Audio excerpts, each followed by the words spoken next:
welcome to Cage Minds Uncensored. I'm Micah Frankel. Let's get right into it. Start talking about combat sports, talk about the weekend recap. You had Bellator 196, Budapest, Hungary. Took place during the day, and you saw it on Paramount TV later in the evening. Started off the card with Ed Roof, the talented wrestling prospect converted over to mixed martial artist, defeating an Irish veteran, 24 fights under Ian Pascal's belt, but it was not doing him much favor, that experience, as Roof showed big improvements on the feet. A good jab, a good teep kick, right high kicks, was able to put a big amount of pressure on Ian, and then getting to the wrestling game in the third round when he needed to. Ed Ruth, a prospect in a division that Bellator does not have too many young prospects, someone to watch out as Bellator is building up his career. Brian Moore cracks Giorgio Blasante with a right cross, is able to then jump on the guillotine choke when Giorgio is trying to stand up, forces him back to the cage, and forces the tap. Denise Kinholtz gets the unanimous decision win. The talented kickboxer with the judo black belt did get another one of those throw takedowns and worked off of her counter boxing. Adam Borsch looks to be the real deal. Takes out Theodore Nikolaev, the Russian, Bulgarian actually, I believe, who was 11-1, but a flying knee from Borsch does in Nikolaev.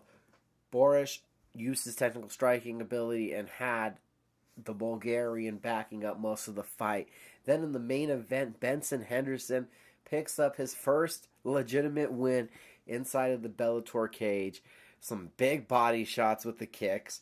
Big left head kick, busts open Roger Morta. Those were the highlights of the first round. The second round, Horta got aggressive with his kicking game. Their legs get tangled. Horta's on his back, tries to stand up, and gets caught up in the Henderson guillotine. Oh, so tight. Oh, so great to see the smooth one get a victory, a legitimate victory, after Patricio Pitbull hurts his leg, and you don't know what to make of that victory. It was hard to say if Henderson had really ever won a round inside of the Bellator cage. This was the great dominant performance that Benson Henderson needed on Spike TV to bring himself back to relevancy. You also had Bellator kickboxing. Raymond Daniels doesn't get the finish, but he shows off dynamic spinning back kicks, shows off a very active boxing game in a dominant decision win, once again proving why he is the Bellator welterweight champion. For my money, John Wayne Parr was robbed of the 100th victory of his career, definitely with a volume output I thought took the first two rounds. And Joanna Barr's just vicious striking. You can see the finish on my Instagram, at Cage Minds MMA, getting the second round TKO. So vicious, so technical, such great defense and pressure fighting from the Dutch striker. So you had kickboxing there live.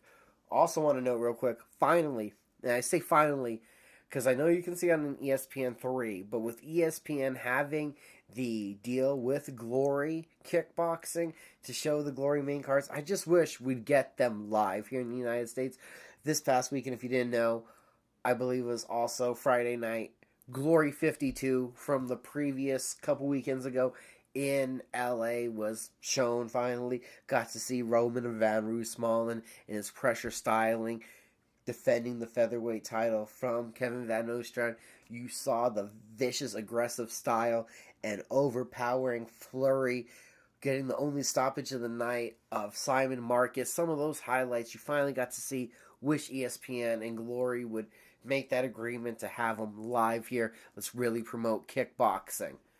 Also Friday night, East Coast MMA promotion, CES, Classics Entertainment Sports, on Access TV, had CES MMA 49.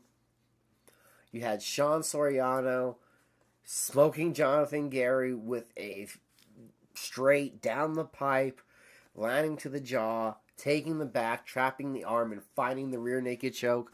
Soriano looks to be positioning himself for that CES featherweight title shot, especially with Matt Bissett now in the octagon.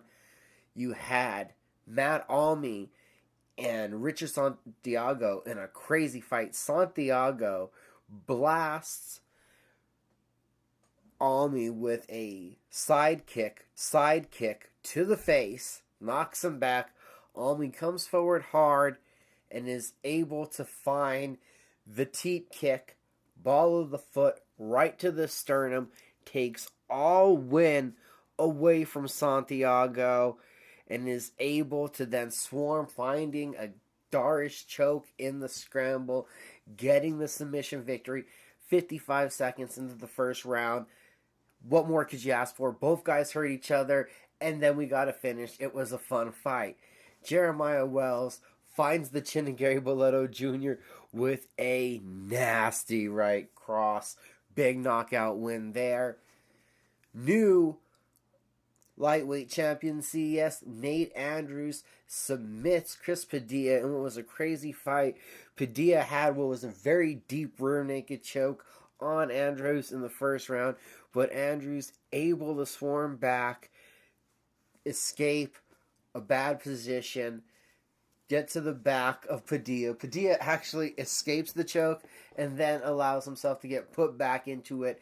A big victory now, I believe 13-1 for Nate Andrews.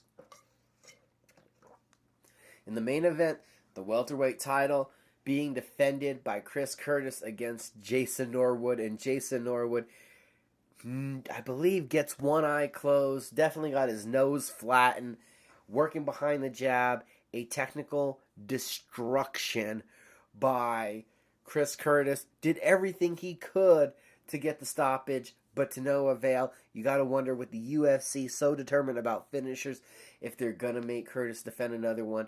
18-7 now. I believe the young man with his second CES title defense, I believe, deserves that opportunity inside of the octagon. A 5-fight win streak. He's beat some very tough individuals. Chris Curtis hopefully punched his ticket to that next level on Friday night. And then also Friday night, couple highlights. Titan FC, Fort Lauderdale, Florida, and it was seen on UFC Fight Pass.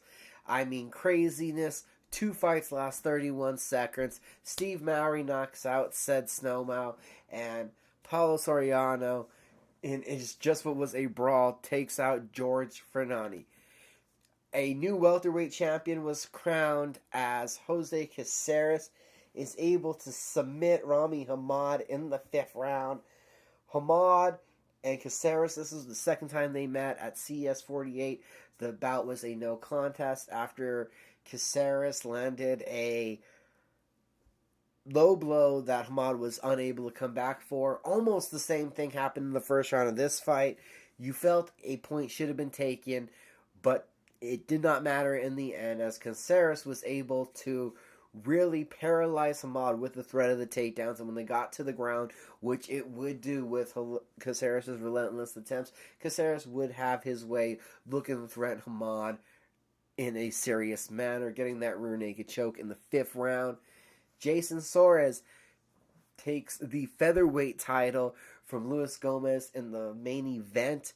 Gomez had landed some big shots. Seemed that Soares had really gassed out after the first round, in which he implemented a heavy wrestling attack, but was able to compose himself to unleash one hell of a right hand in the 4th round. Jason Soares cracking Gomez across the chin, hitting the ground, and finding the rear naked choke.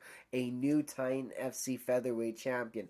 So your Bellator 196, CES 49, and Titan FC 49 results can all be found up at cagedminds.com. We're going in chronological order. We will get to it, and here it is. UFC 223 took place in Brooklyn, New York this past weekend. You had 3 fights canceled due to the shenanigans of Connor Mcgregor, Artem Lobov, being part of the melee and part of the assault on the Red Corner bus. So Artem Lobov pulled from the card. Alex Caceres doesn't get to fight.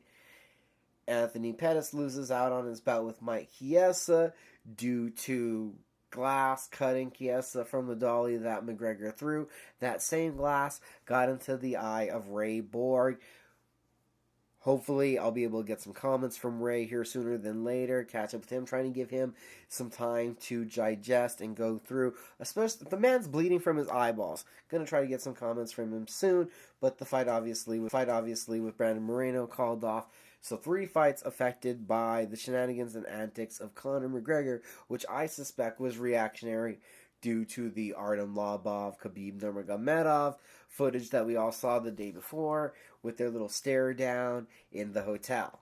This is the fight business. This is professional sports. I feel like we're getting into real weird Russian, Irish mafia hooligan antics with 30 on 30. Conor McGregor, there's legal action pending, and hopefully, to the fullest extent of the law, some actions are taken because his actions are becoming obviously dangerous to the public and those around him. But hey, it's the fight business. People love antics, and I know that there are so many that would say if Conor McGregor goes away, the money goes away. Nobody is as big a star as Conor McGregor. Well, at least not in America, and the pay-per-view buy rates, that's what a lot of people focused on. Heading into Saturday night, there was a big chance for Khabib Nurmagomedov to plant a flag and really cement himself as, hey, look at me, I am a superstar too. Conor McGregor is not the only superstar. Now also, the continual mention of Conor McGregor has led this talk into the possibility of superstardom. But in his native Dagestan and in Russia, Nurmagomedov is one of the most famous athletes in that territory, in that region, and people wanted to see what kind of performance he would put on come Saturday night. Well, obviously, you have just a bundle of fuck-ups, including the New York Athletic Commission, one more time, bungling everything up. I mean, Ferguson hurts himself, alright, the fight's called off. Even though I didn't understand it at the time, alright, the fight is offered to and accepted by Max Holloway without a doctor checking Max Holloway. He is deemed medically unfit. I don't know what kind of process the written procedure and the outlines and guidelines for the New York State Athletic Commission say, but it is beyond me how, without a doctor looking at a patient, you could say medically unfit to compete. That is just a mother saying it, basically. But you're not even a mother. You don't even know the person. You're just a random onlooker, and you can say you were a third party with concern, which I always validate and love that outlook. Somebody that's concerned about these athletes, that is definitely always needed. But it's laughable to not have Holloway checked by a doctor. So Max Holloway's out of the title fight. Anthony Pettis wants more money. He's out of the title fight after missing weight.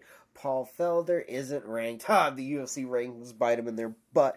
Yeah, so this is why you shouldn't have a Nate Diaz or a Conor McGregor who has been willingly on the sideline on their own accord, even anywhere near the rankings. I know they're a big name, but then a situation like this comes up where a guy who arguably, like Paul Felder, could be in the rankings is not ranked, and that costs him. It costs dearly. We know the UFC doesn't want to have rankings so that when they pull a rabbit out of a hat, they can justify that that rabbit is a pit bull. And they can tell you it because they're telling you it. So now we go on to Al Iaquinta, which honestly, in New York, which in one essence does help the storyline mode of it, in the other essence, a 5-fight win streak really helps it. But immediately, I was trying to tell everybody that Al Iaquinta was the worst matchup of all of those matchups post-Ferguson. Holloway, Pettis, Felder, all, I believe, stylistically easier fights for Nurmagomedov than what Iaquinta bring to the table. Now, in the end, that did not matter. But listen to it again. 85% takedown defense, a one-punch knockout ability. That is the kind of person that will give Nurmagomedov trouble. And even though we see come fight night, it did not give him trouble, it did in areas. So let's get right into it. We'll start at the top. The main event of UFC 223, the new lightweight champion of the world is Khabib Nurmagomedov. And we'll start off there. If people don't understand what happened on Saturday night, it is boggling as it is. Conor McGregor has been stripped.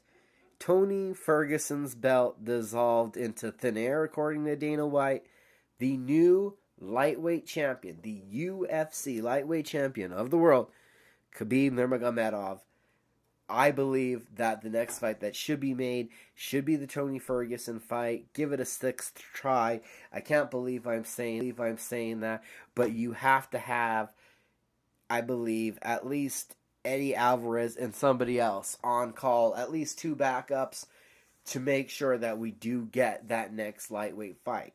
I believe that the McGregor-Nurmagomedov fight is a huge fight, but there's enough issues between the UFC, what McGregor did legally, and then athletic commission-wise, that the suspension and the ongoing dealings should take a substantial amount of time to where effectively Connor McGregor's name should not need to be mentioned the rest of 2018 according to an active fight, maybe the beginning of 2019 if all things work out in a perfect world for Mr. McGregor. Nurmagomedov is able to take down Iaquinta for the first 2 rounds and is actually forced to stand and work behind his jab for the last couple rounds. Iaquinta, again, has a wrestling background. It would have been interesting to see how Ferguson goes. People want to beat up on Nurmagomedov. This fight in the scorecards ends up going 50-44, 50-43, 50-43. We're talking about 2 dominant rounds. Incredibly dominant rounds turned in that first and second round. We're talking about Nurmagomedov, according to the strike metrics, barely got touched compared to what he landed. Again, a dominant performance, work behind his jab, push forward, doesn't throw to knockout, and that could be the problem as far as his superstardom goes, but push the pace and beat up Al Iaquinta. Again, one more time though, you cannot forget the circumstances. This was the show must go on. The show must go on after opponent, where you think you're fighting Max Holloway for all of 5 or 6 days, so you're working on one game plan, to where you're thinking you're fighting Anthony Pettis for a couple hours, so you're thinking of another game plan, to, with sleep, you had 10, 12 hours of thinking about fighting Al Iaquinta. Now, in the same, Iaquinta went from Felder, who was a striker, to Nurmagomedov, this rabid wrestler. How would this have played out on a full camp? We'll never know, but it would be interesting to see. The people that are giving crap to Khabib right now and wanting to downplay and shit on his performance, really, you have to remember, even though he had a cool, composed demeanor about the antics of Conor McGregor, it was still an unexpected interruption to the week. The McGregor melee, to the weigh-in debacle by the commission, to the finding a new opponent, switching opponents so many times, to now people critiquing you for a dominant, utterly dominant performance across the scorecards. Nurmagomedov, though, the only thing that I didn't like for him at UFC 223 was getting the title and then calling out Georges St. Pierre, who, I gotta be honest, with George having committed to 185 and then getting rid of the title like it was a bomb, it needed to get away from him before it exploded, not even really entertaining the thought of fighting Robert Whittaker like he agreed to. I think that Georges St. Pierre should probably, due to those major health concerns with his stomach, need some more time and stay away from the octagon than it should take for us to see Nurmagomedov back in action. If that's the next fight that's made, it took way too long to get Nurmagomedov back into the octagon, or GSP and his medical status was full of shit. We finally have a lightweight champion. Let's see him defend it. There's Ferguson, depending on how bad his knee injury is. There's Alvarez. Heck, this weekend we got a fight coming up to talk about. You still got Kevin Lee jumping right back in the octagon. There are other fights. There are other potentials. Edson Barbosa. There are guys that could earn an opportunity, even though Barbosa just got railroaded. But we just had super fight talk. We just had a guy run away from the division. Defend. That's where Khabib should be at. Defend. And in a way, this kind of works out what happened throughout the week. I know it wasn't the ideal situation, but this really does preserve the giant win streaks of Brian Ortega and Max Holloway. They should be concentrated on each other instead of the 155 belt. Can't wait to see who the best 145er. Okay, the featherweight, who takes the featherweight title. Because looking at this week, when you hear Max Holloway was around, 77, I think, 177, 22 pounds away from 155. So 30-something pounds away from being a featherweight? Can't wait to see who gets the featherweight title, Max Holloway, Brian Ortega. A crazy weekend at UFC 223, and that was just the McGregor-Khabib lightweight saga. Thug Rose defends. Takes the decision. Able to beat Joanna Jędrzejczyk over 5 rounds. The first round, clearly a Thug Rose round. Rose just looked crisper, faster, and looked like she was just, again, keeping Joanna off balance. The second round, a lot tighter of a round, but still one that I felt the power shots landed by Rose edged it out on the scorecards. The second and third rounds, I thought we saw a momentum shift, and that the leg kicks that were being landed by Joanna really took their effect, and that Money in the Bank was starting to pay off, hampering the mobility of the champion. Go into the fifth round, Namajunas able to gut it out, dig deep, again land the big shots. Definitely made Joanna's face look the worst we've ever seen it look after a fight. You go to the judges' scorecards, and I thought we were going to have a split decision. The second round was close. Third and fourth rounds, pretty sure they were Joanna's. The first and the fifth, I was sure, were your Thug Roses. And the judges surprised me with a 48-46 across the board for Thug Rose. Happy to see it. They got it right. Congratulations to Thug Rose, the right fighter to get the decision. But I was a little interested to see how could each judge only give one round to Joanna? Because I was pretty sure Joanna won the third and the fourth, and that the second was close. At least one judge had to give her the second. To my amazel, one judge gave Joanna the second, one gave her the third, and one gave her the fourth. So what I felt like was a much closer fight in cage while going on. The judges did not feel this way, but at least, in my opinion, the rightful winner took the title. I can understand the Joanna supporters who say the second, third, and fourth round did go to Joanna, but that was not how the judges saw it. The more significant punches, the bigger, heavier strikes were landed by the champion, and still a big statement for Thug Rose. Can't wait to see who the UFC matches her up with next. We'll talk about that here in a moment, because heading into this one right off the bat, you would have expected that Jessica Andrade, especially with her last two performances, would be that number one contender, but not so fast. Renato Moicano, able to really tee off on the leg kicks, picking up a decision win over Calvin Kattar. It was the great hooks and then the leg kicks of Moicano to get back into the win column. Zabit Magomed Sharapov is primetime TV. Took advantage of the pay-per-view showcase and put on a show. Kyle Bosniak, Zabit Magomed Sharapov, the fight of the night. You can't get a sight like Bosniak, even though he's getting hit by these plethora of combinations, these quick-like punches by Zabit. Zabit trying to jump off the cage, hitting with spinning round kicks.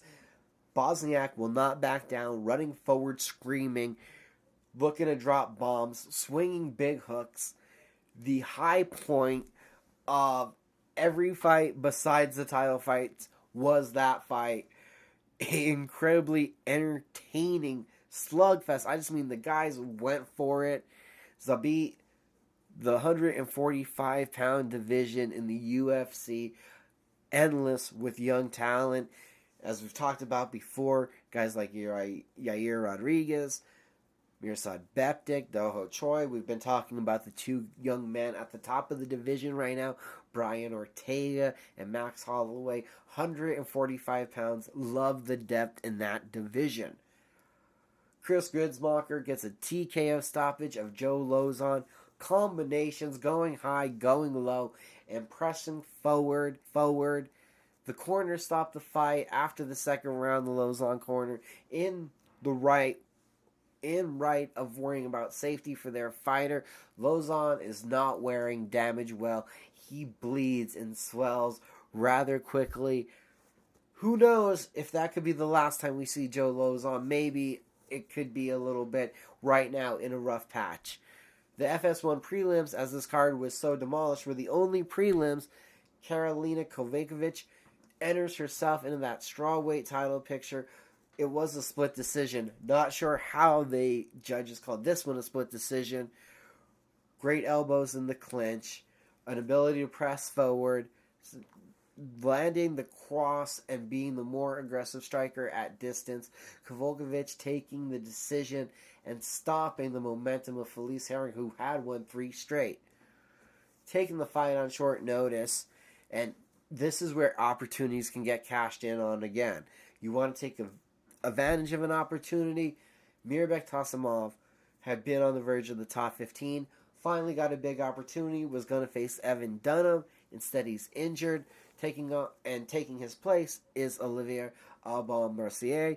Mercier has to backpedal early as Dunham is coming forward with big strikes. Once they reset into distance, it's OAM with consecutive straight lefts to the liver. You could see that the second one really got Dunham good. The elbow came down and in tight. OAM is able to fight into the clinch with Dunham and then starts unleashing 2 hellacious knees to the liver that drop Dunham. The follow-up ground and pound. The Canadian gangster, he smiles and he's a nice guy. Unlike those Russian and Irish gangsters, the Canadian gangster picking up a big victory and busts himself, obviously, into the top 15 of the lightweight rankings. Ashley Evans-Smith makes a successful debut at 125, being the much bigger fighter in her matchup with Beck Rollins, and it showed in her ability to eat punches, press forward, and land her big shots. Devin Clark uses his wrestling and a grinding style to hand Mike Rodriguez a loss in Rodriguez's Octagon debut. And the weekend roundup with Khabib Nurmagomedov faced a whole lot of just weird psychological adversity and still had a dominant performance on Saturday night. Do not undersell the ability of this young man from he was not able to take down Al Iaquinta 9 out of 9 times on 24 hours notice after a crazy week. I still think that the title right now is on the right man. Khabib Nurmagomedov, congratulations, lightweight champion, and the bigger congratulations because I feel like it's undersold because of the drama with Connor and Khabib. Thug Rose defends Yanni and Jacek pretty far out of the strawweight title picture now. You gotta wonder if the Polish fighter makes a move and tries to go up to 125 pounds. If you haven't had your fill yet of Connor McGregor related news, talks of a fight inside of the Octagon with Floyd Mayweather have again traveled through the rumor mill. This time, though, the stage would be set for inside the UFC Octagon, but being reported with special rules. There would be no shoes worn. There would be 4-ounce gloves.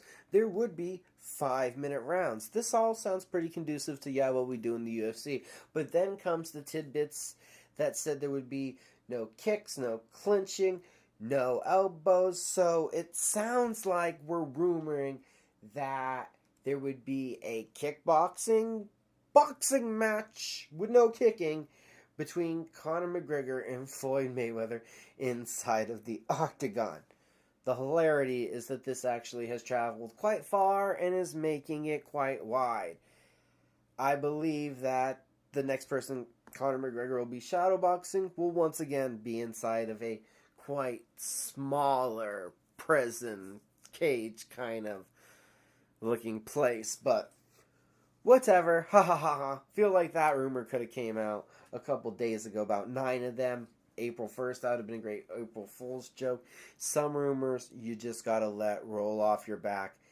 That one is an abomination to both combat sports. Let's have a 4-ounce glove boxing match. How about we just go bare knuckle boxing? That is making its return to the United States. Talking about making his return, Nick Diaz is eligible to make his return after accepting a punishment by USADA. The older Diaz brother could return as soon as April 20th, the holiday of 420 for those smokers. And Bellator MMA will be back in Rome July 14th. The headlining bout, Pitbull Weichel 2, Daniel Weichel, challenging Patricio Pitbull Freire for the Bellator Featherweight Championship. If you guys don't remember the first fight, Weichel dominated the first round, was moments away before the bell in the first round of finding the stoppage, before getting over-aggressive and knocked down the early stages of the second round by a vicious Pitbull right hook. The co-main event, because they are in Rome, will see Rome's favorite MMA fighter Alexio Legionnaire Sakara back up at the light heavyweight division after a strange Bellator middleweight title shot, taking on promotional newcomer Jamie Sloan. Bellator Kickboxing 10 will also take place the same night as Bellator 203. 2 title fights in that Bellator Kickboxing 10 event. Giorgio Petrosian and Giga Alazai battle for the inaugural lightweight title, as well as Gabriel Varga challenges Kevin Ross for the Bellator featherweight kickboxing title. That is in July. And coming up this weekend, we have a pair of events, including Bellator 197, VFC 60, and the UFC on Fox 29. Start off, we'll take a look at that Bellator 197 card. This was supposed to be the Brett Primus versus Michael Chandler rematch in Chandler's home state of Missouri. Unfortunately, though, Primus injured. Chandler still in the main event, facing Brandon Gertz. Reportedly, Patricio Pitbull Freire had been offered this fight, but declined to take it. Gertz ended a 3-fight losing skid with a TKO win in under 2 minutes back at Bellator 190 in Rome, Italy, against Luca Gilecki. Chandler is an explosive athlete. When he's on, he's on. He's susceptible to those low kicks. He will come out wild and get hurt. Gertz has been in some of the most memorable brawls and battles that I've seen inside of the Bellator cage. The favorite is the champion, but everybody has a puncher's chance here.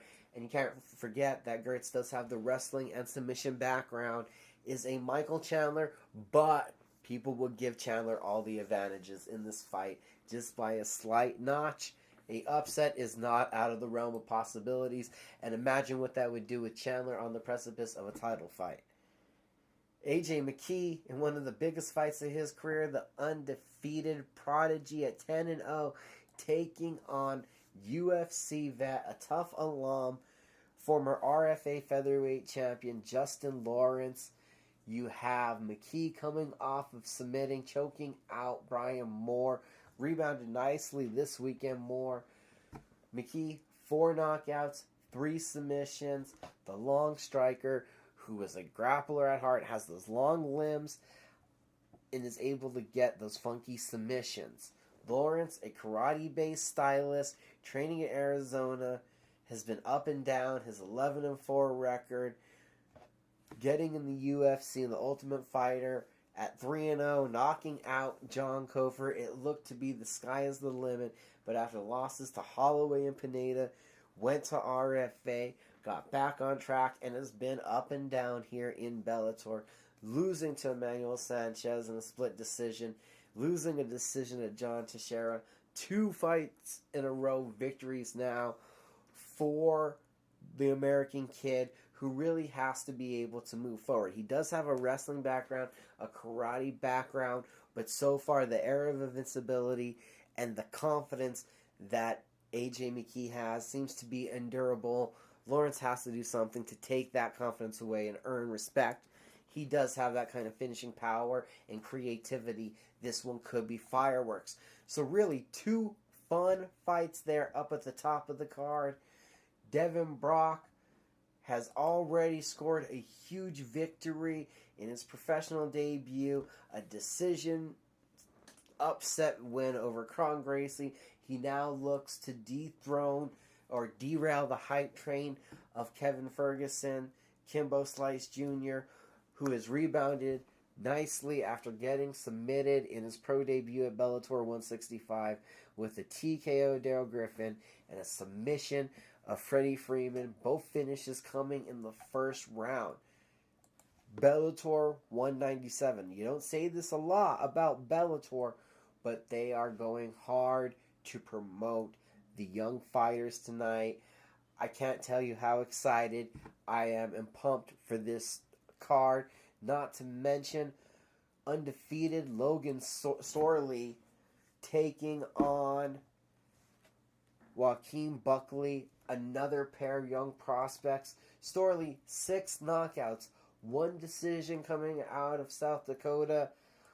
Buckley has been seen in Bellator at Bellator 175 and 185, both picking up decision wins. Has 5 of his 8 victories by knockout. A lot of prospects being featured on Bellator on Paramount Friday night in Missouri. Great card to tune into to look towards the future of Bellator, and I don't think we do that quite enough. There's 2 events on Saturday. UFC Fight Pass has VFC 60 taking place at the Horseshoe Casino in Hammond, Indiana on UFC Fight Pass. 185-pound bout at the top of the card. Andrew Capel, who has a great kicking game, taking on 19-3 Kevin Nowowski. Muhammad Usman, the brother of Kamaru Usman, another top wrestler, taking on Dante Mays. Mays, another big dude, power in his hands. You have PJ St. Louis taking on John Steaker. Both guys come in with only 1 loss on their record. A great little card there to check out.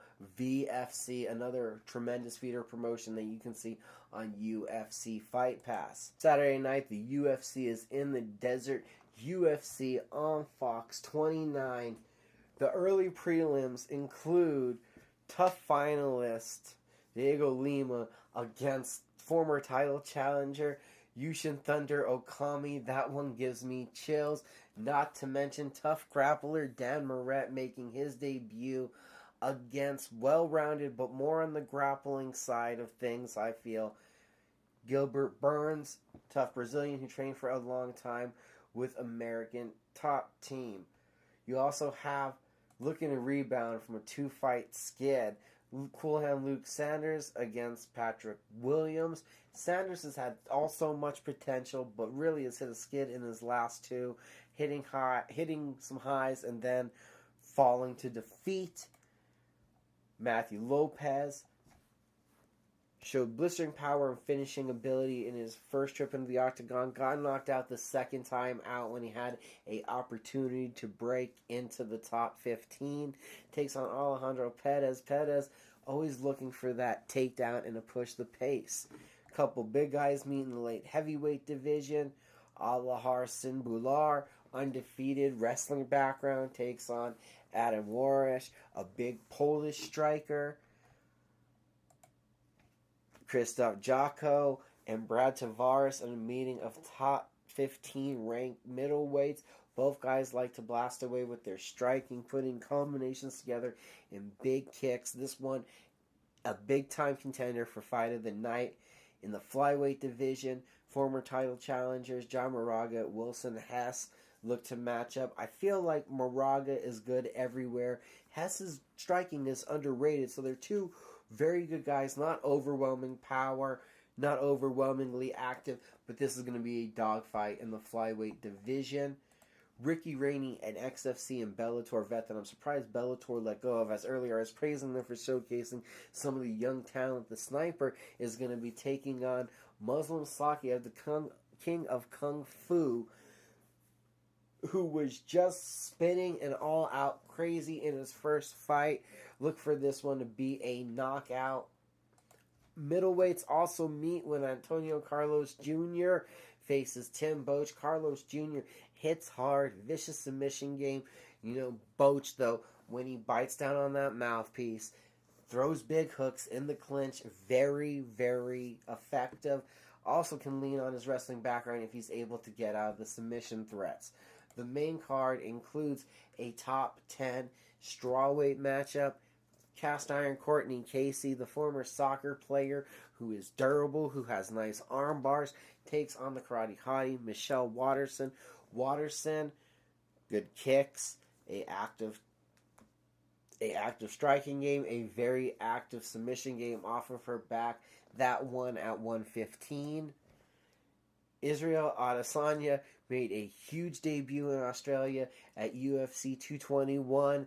The Nigerian now takes on the Italian Dream, Marvin Vettori, a heavy-handed striker. Vettori, the young man, will be going right into the buzzsaw, taking on the dynamic kickboxing vet. Co-main event on short notice, Alex Cowboy Oliveira takes on the former interim welterweight champion, the natural-born killer, Carlos Condit. Look for Oliveira to want this one to be a brawl, to be in a close clinch position, and wants to try to drag Carlos to the ground with his body lock. Condit wants to keep space, uses combinations when they're in close. Watch for Carlos to try to land his elbows. The main event should be 5 rounds of mayhem. The number 6 ranked and number 5 ranked lightweights contenders in the UFC, Justin the Highlight Gaethje and Dustin the Diamond Poirier, are going to go to battle. Gaethje, 18-1, the former WSOF champion, who it'd be easier to count the number of fights he's had that haven't been all-out crazy wars than the number that have been. Somebody's going to get knocked out because these two guys are just going to come together and throw. In his 145 days, Poirier really heralded for his superb submission game. I think that has gone by the wayside now that he's shown a giant improvement in his boxing and also a big improvement in evolution in his wrestling game. But Gaethje is a very good wrestler, has a top-notch collegiate background that I believe is going to force this one to be a slugfest and just an all-out bombs-away war. A slight favorite is Justin Gaethje because if he can drag you into those waters, he somehow out-survives most guys this side of Eddie Alvarez. But could that fight have been the fight that finally broke his iron jaw? It's going to be a war this Saturday night. Thanks for joining me on Caged Minds Uncensored. This has been Micah Frankel talking to you guys and ranting about all kinds of stuff on combat sports. Keep up with me on Twitter and Instagram at Caged Minds MMA. On Facebook, it's Caged Minds Combat Sports News. And if you weren't sure, this YouTube channel is Caged Minds MMA Show. Also, don't forget to check me out each week on Red Menace TV. You can catch that on the ProView Network's YouTube channel. Have a good day.